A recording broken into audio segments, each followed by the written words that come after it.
साथियों, पंच महापुरुष योगों का शास्त्रों में बहुत जिक्र आया है और उनकी काफी महत्ता भी बताई गई है। और इन्हीं में से एक योग हंस योग की हम आज बात करेंगे। वैसे तो अलग अलग किताबों में अलग अलग तरह से हंस योग का निर्माण बताया गया है, लेकिन मोटे तौर पर यह कहा गया है कि गुरु यदि केंद्र में हो, केंद्र में उच्च का हो, स्वक्षेत्री हो, तो हंस योग का निर्माण हो जाता है। लेकिन व्यवहारिक रूप से यदि हम देखते हैं तो यह स्थितियां होने के बाद भी इस हंस योग के कोई फल जातक को प्राप्त नहीं हो पाते हैं। इसके पीछे का कारण क्या है? वैसे तो यह भी कहा गया है कि केंद्र में यदि गुरु उच्च का हो तो बहुत ज्यादा सशक्त हंस योग का निर्माण होता है, पर वह भी फल नहीं मिलते देखे गए। जन्म कुंडली में गुरु उच्च का भी हो, केंद्र में भी हो, तब भी हम देखते हैं कि वांछित फल नहीं मिल पाते हैं। और आपने अच्छी तरह से इसका अनुभव भी अभी तक किया ही होगा कि गुरु की सब तरह से अच्छी स्थिति होने के बावजूद भी इस हंस योग के कोई परिणाम जातक को नहीं मिलते हैं। अब इसके पीछे का कारण क्या है?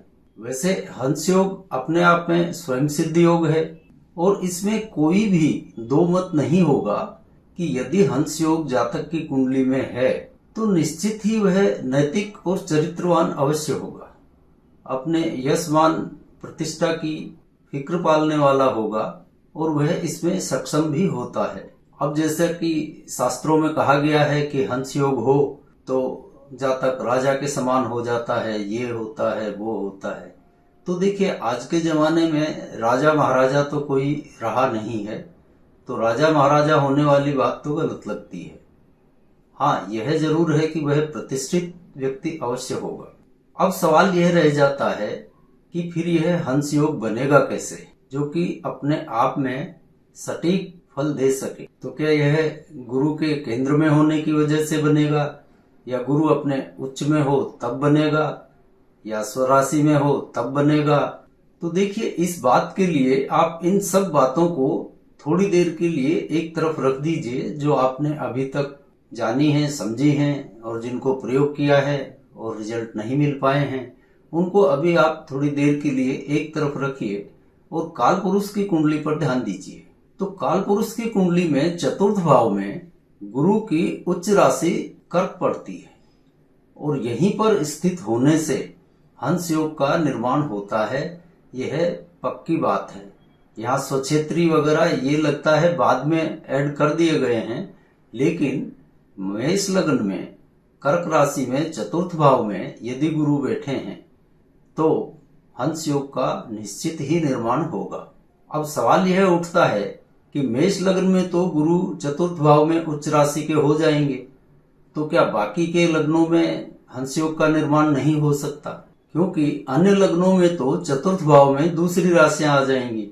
कर्क राशि तो सिर्फ चतुर्थ भाव में मेष लग्न में ही हो सकती है। इसके लिए आप यह देखिए कि चतुर्थ भाव में किस ग्रह की उच्च राशि पड़ रही है, वही ग्रह उस लग्न में हंस योग का निर्माण करेगा। यानी चतुर्थ भाव में उच्च होने वाला ग्रह यदि वहीं पर स्थित है तो वह हंस योग का निर्माण कर देगा और वही हंस योग के फल यह देगा जो कि मेष लग्न में गुरु के चतुर्थ भाव में स्थित होने से मिलते हैं।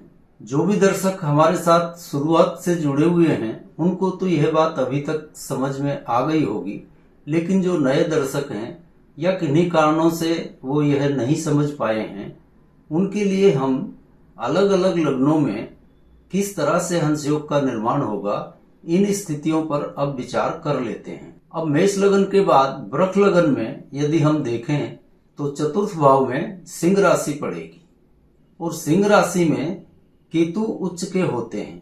अब पुराने दर्शकों को तो मालूम है, लेकिन जो लोग नहीं जानते कि केतु की उच्च राशि या नीच राशि क्या है, और जो केतु और राहु को कोई राशियां ही नहीं देते हैं, उनकी कोई उच्च नीच ही नहीं है, तो उनके नॉलेज के लिए बता दें कि सिंह राशि केतु की उच्च राशि है। इसी तरह से राहु की कुंभ राशि उच्च होती है। और यह बात हम अनेकों बार हमारे पिछले चैप्टर्स में करते आए हैं। तो यहाँ पर वृक लग्न में यदि चतुर्थ भाव में केतु सिंह राशि में बैठे होंगे तो वो हंस योग का निर्माण कर देंगे। अब इसी तरह से मिथुन लग्न की बात की जाए तो चतुर्थ भाव में कन्या राशि होगी और कन्या राशि बुध की उच्च राशि है। तो स्वाभाविक ही तो बुध यहाँ चौथे भाव में उच्च के बैठे हैं तो वो यहाँ पर हंस योग का निर्माण करेंगे। जो लोग यहाँ पर बुध से भद्र योग बनाते हैं तो यह भद्र योग नहीं बनेगा, यहाँ पर यह हंस योग ही बनेगा। अन्य पंच महापुरुषों के योगों में भद्र योग की जब हम बात करेंगे तब इसको और स्पष्ट कर लेंगे। फिलहाल तो बुध यहाँ चौथे भाव में बैठकर हंस योग ही बनाएंगे। इसी तरह कर्क लग्न में हम देखें तो चतुर्थ भाव में तुला राशि होगी तो यहाँ पर शनि बैठकर हंस योग बनाएंगे। यहाँ भी शनि सस योग नहीं बनाएंगे, हंस योग बनाएंगे तुला राशि में चतुर्थ भाव में बैठे होंगे तो। और अब इसके बाद आगे बात करें तो सिंह और कन्या लग्न में हंस योग नहीं बनेगा और कारण आप समझ गए होंगे। सिंपल सा कारण है क्योंकि सिंह लग्न में चौथे भाव में वृश्चिक राशि पड़ेगी और कन्या लग्न में चौथे भाव में धनु राशि पड़ेगी। और इन दोनों ही राशियों में यानी वृश्चिक और धनु में कोई भी ग्रह उच्च का नहीं होता है, इसलिए यहाँ पर इन दो लग्नों में हंस योग का निर्माण नहीं हो सकेगा। अब तुला लग्न की बात करें तो चौथे भाव में मकर राशि पड़ेगी और यहाँ मकर राशि में यदि मंगल बैठे होंगे तो वो उच्च के हो जाएंगे तो वो यहाँ पर हंस योग का निर्माण करेंगे।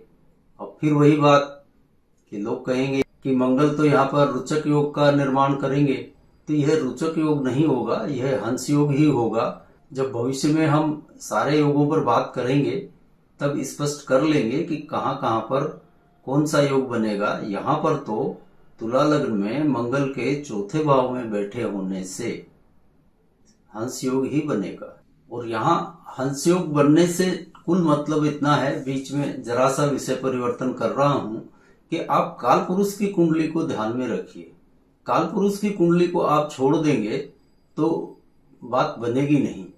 यहाँ काल पुरुष की कुंडली में चतुर्थ भाव में गुरु की उच्च राशि होती है और उसी के हिसाब से ये योग बनेंगे, तभी आपको इनका सही रिजल्ट मिलेगा यदि आप इस परिप्रेक्ष्य से कुंडली देखेंगे तो। अब वृश्चिक लग्न की बात करें तो चतुर्थ भाव में कुंभ राशि पड़ेगी और वही जैसा कि हम पहले आपको बताते आए हैं कि कुंभ राशि राहु की उच्च राशि होती है, तो यह चौथे भाव में पड़ रही है और राहु यहाँ बैठे होंगे तो वो यहाँ पर हंस योग का निर्माण करेंगे। इसी तरह से धनु लग्न में देखते हैं तो चतुर्थ भाव में मीन राशि है और मीन राशि आप जानते हैं शुक्र की उच्च राशि है, तो शुक्र यहाँ चतुर्थ भाव में बैठे होंगे तो शुक्र द्वारा यह हंस योग का निर्माण होगा क्योंकि शुक्र यहाँ स्वयं अपनी उच्च राशि में बैठे हैं। अब मकर लग्न की बात करें तो चतुर्थ भाव में मेष राशि पड़ेगी और आप जानते हैं कि मेष राशि में सूर्य उच्च के होते हैं, तो यहाँ पर यदि सूर्य बैठे होंगे तो वो हंस योग का निर्माण कर देंगे। इसी तरह हम कुंभ लग्न में देखें तो कुंभ लग्न में चतुर्थ भाव में वृष राशि पड़ेगी और वृष राशि चंद्रमा की उच्च राशि होती है, तो यहाँ चतुर्थ भाव में यदि चंद्रमा बैठे होंगे तो वो हंस योग का निर्माण कर देंगे। अब अंत में बचा रहता है मीन लग्न और मीन लग्न में आप जानते हैं कि चतुर्थ भाव में मिथुन राशि पड़ेगी और मिथुन राशि में कोई भी ग्रह उच्च का नहीं होता, इसलिए मीन लग्न में भी हंस योग का निर्माण नहीं होगा। तो यहाँ तक हमने देखा कि सिंह, कन्या और मीन लग्न में हंस योग का निर्माण नहीं होगा, जबकि बाकी के लग्नों में अलग अलग ग्रहों द्वारा जिनकी की उच्च राशि चतुर्थ भाव में पड़ रही है और वो स्वयं वहां पर विराजित हैं, वो सब हंस योग का निर्माण करेंगे।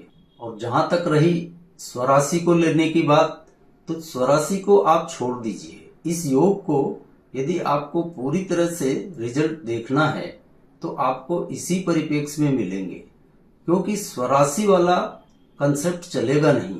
स्वराशि से दूसरी तरह के फलित किए जा सकते हैं, लेकिन हम इन पंच महापुरुष योगों के संदर्भ में स्वराशि में स्थित ग्रह से भी वह बनाएंगे तो वह रिजल्ट मिलेंगे नहीं, और यही कारण है कि ये रिजल्ट हमको नहीं मिल पाते हैं।